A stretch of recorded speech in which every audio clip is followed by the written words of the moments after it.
ಖಂಡಿತ ಮಗನು ನೋಡಿ, ಈ ಹಿಂದೆ ಒಂದು ಮಾತಿತ್ತು, ಕೌಂಟಿ ಕ್ರಿಕೆಟ್ ಅಂತ ಬಂದ್ರೆ ಅದು ಗೂಡಿನ ಬಲಿಗೆ. ಇಲ್ಲಿ ನಡೆಯುತ್ತಿರುವುದು ಕೂಡ ಅದೇ.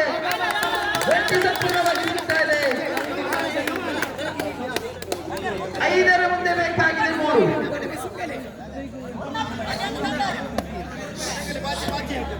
5ರ ಮುಂದೆ ಬೇಕಾಗಿದೆ 3.